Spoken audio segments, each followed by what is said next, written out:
I've seen so much debate on this one, even more so than the Isaiah Likely one.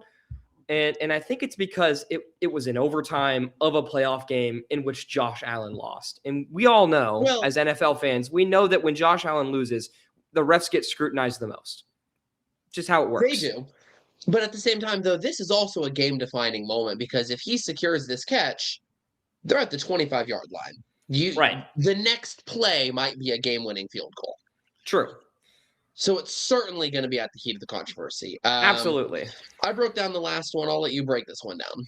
Right. So obviously, overtime. This is the second possession, I believe, right, of overtime, or is it the first? Yes, because Denver started with it. This is the Bills' first possession. Well, only possession, but yeah. So I think the key to this, I'll just let it play through once first, and then I'll start breaking it down. But ball bouncing around a little bit, secured, but then ripped away, all very fast. I saw some people on Twitter trying to make an argument about this play with screenshots. I just don't think that that's the way this play is able to be broken down. And I will start with this angle. The ball begins by bouncing off the face mask of Brandon Cooks. See, it bounces. And now it's in his hands, but check out where this hand is. It's in between. So this left hand of McMillan is going to get a chance to break this up. And surviving the ground is huge for making the catch. I don't think that you can call that surviving the ground because essentially as soon as his shoulder hits the ground, this ball's kind of resting on his chest here and just ripped away by McMillan. It's just resting there. He doesn't have possession. And so I think that this should have stood as an interception. It did upon review, right? See, and this is where the controversy comes. There was no review. Even though it's a turnover, I thought the review was automatic. There was no review. A review's not automatic. It kind of has to be like looked at. And so what happened was the crew was like, yeah, I don't see anything wrong there. And so Sean McDermott called a timeout to give the booth a little bit more time to glance at it before you could snap a ball. Because once the ball is snapped, it's done. It's finalized. So he called a timeout. It never went to review. Interesting. And that was one of the things that Sean McDermott said in his postgame interview is he goes, if you're going to rule it that way, if you're all right, whatever, but at least review it. Don't you think you want to take a look at it and get it right? And that's one of the things Sean McDermott was upset about beyond just the call. Yeah, so I remember him saying he stands for Buffalo, right? Or something like that. Yes. Like he's going to defend Buffalo here. Mm-hmm. But so you think the call should have stood? I agree. I just don't think that this is enough for possession. I mean, we've gone over what the requirements of a catch are this season. They are 2 feet in bounds, football move, survive the ground. Where's the football move that is necessary for completion of a catch? We don't even have to talk about surviving the ground yet because the football move is required. It doesn't happen here. You can't point to a move here that Cooks does that's football. But what we have not yet discussed on this podcast this year is down by contact. So right here where you currently have it, yes, he's going to lose possession in just a moment. Go ahead and play just another snippet. So he does lose possession for a moment, but when he grabs it, when his shoulder hits the ground, he has possession, in my opinion, and there's clearly contact. This is down by contact. Okay. I don't want to say the refs screwed the Bills because the Bills certainly had their own opportunities, but this individual play is incorrect in my opinion. I disagree with that, and here's why. Let's remove McMillan entirely. Take 29 away. If Brandon Cook's shoulder lands and the ground jars the ball free, that's incomplete, right? He didn't survive the ground. Well, if the ground... That would be incomplete. He's not down... If the ground jars the ball incomplete, then that would be the ball. I didn't say the ground jarred it complete. I said his shoulder hitting the ground jarred the ball out of his grip. Because, obviously if it hit the ground, then it's incomplete. But if his shoulder hitting the ground knocks the ball loose, he's still not surviving the ground. So he wouldn't have completed the process of the catch If his shoulder hitting the ground knocked the ball free, that's essentially what happened here. His shoulder hits the ground, and the ball is immediately jarred free, and McMillan just scoops it off his chest.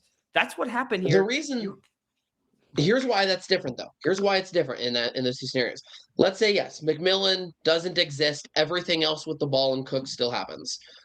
When Cooks hit the ground, if McMillan doesn't exist, the play's not over. In which case you would then have to, yes, survive the ground. But if he's got possession of the ball and he's being touched, he's down, the play is done. It does not matter what happens to the ball after that. It's kind of like if you stretch the ball out and it crosses the goal line with possession and then you lose it, doesn't matter. Ball broke the plane, you got possession, play is over.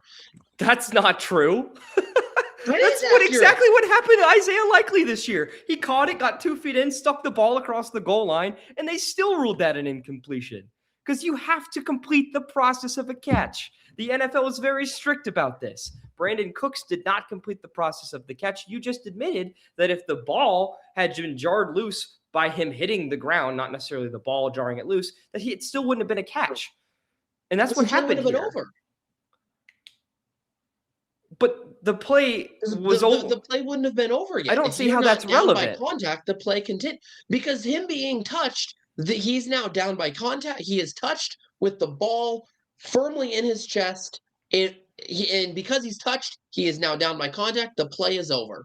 The ball was firmly in his chest. So let's take this example then. The ball was firmly in his chest, shoulder hits the ground, and it pops out. That is an incompletion per NFL rules. Sure. So he never had possession. The play wasn't over. Because the play didn't stop, though. The play hadn't been over yet. What do you mean the play? That's happened numerous times where the ball bounces out. There's no stipulation in the rules where if the play is over, you can stop any action and declare this a catch mid ripping it out. That's not in the rule. When the play is over, though, the play is over, right? It's like if a receiver catches the ball. Now, I realize that this is a scenario where the refs screwed over the Lions, but if a receiver catches the ball in the end zone and he's got possession, he scored a touchdown and then he drops it to go celebrate. That's a touchdown. I'm well aware that Calvin Johnson was ruled incomplete on a particular play of this, but it was wrong. It's one of the most notorious calls in the NFL history. But when the play is over, it does not matter what happens to the ball. Right. And the play is over when the player establishes possession. Either way, the player has to establish possession. Down by contact. In order to be down by contact, you have to establish possession, correct? And he did. He established possession. He was down and then lost it. He lost it after he was down is what I'm saying. Okay. So you're arguing that he had established possession. I'm arguing that he didn't. Because we've seen plays like Isaiah Likely's where you can put 2 feet in bounds, you can make a football move, and they'll still rule it incomplete if they deem it not. If there's that little subjective clause at the end that they just don't think it's a catch. Here's a good epitome of the NFL and the officiating, though, and this is mainly to the refs rigged it for the Chiefs crowd. The Chiefs are not in the playoffs this year, and yet there's still controversial calls. The refs never rigged the games. The refs never favored the Chiefs. The refs might have made some stupid mistakes, but because it benefited the Chiefs, it had to have been rigged. Kind of same thing here. So my refs biggest make mistakes. My biggest problem. I think they made a mistake this time.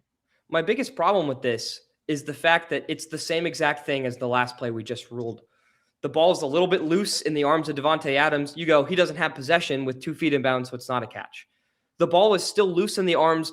McMillan's arm doesn't leave the middle here, and it's constantly tugging on this arm.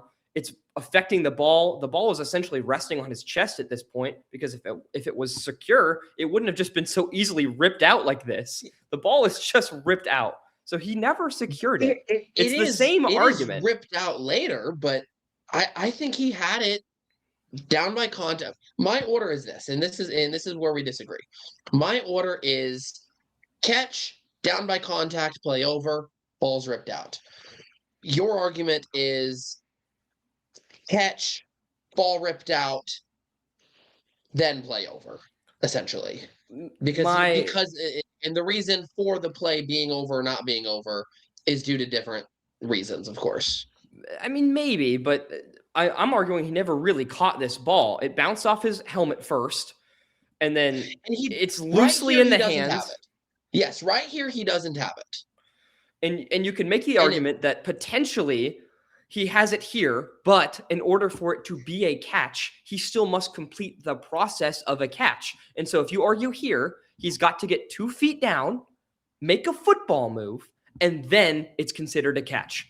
2 feet down, no football move, no catch. That's the ruling every time. Well, it doesn't because have at this point it can also be a knee or a shoulder, knee, and in this case it would be his knee and shoulder.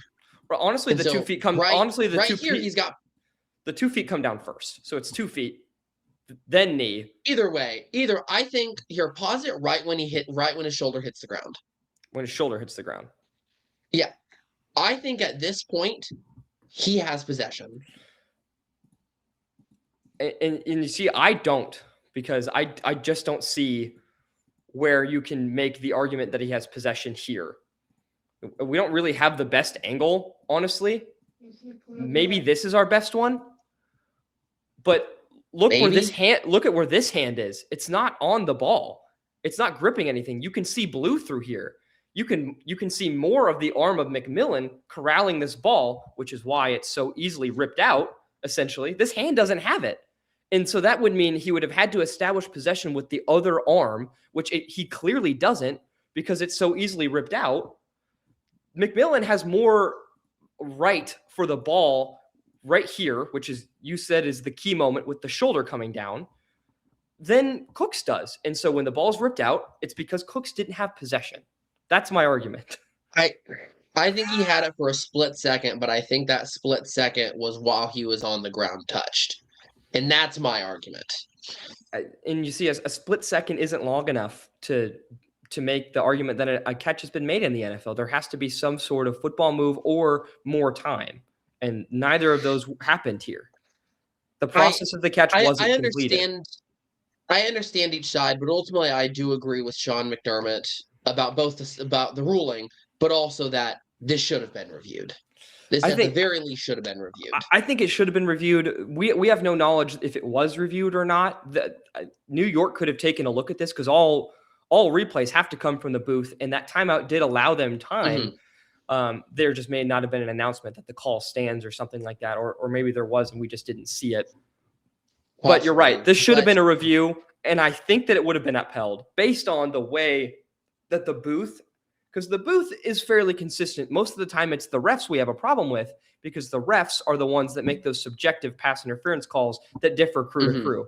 The booth has been fairly consistent on what a catch is this year, and they're not going to give you any free catches. The Isaiah Likely one is the one I point to so frequently because that one, clear establishment of possession, clear football move, clear 2.5 feet down, and they still ruled it incomplete. If that's not a catch, then this certainly isn't a catch.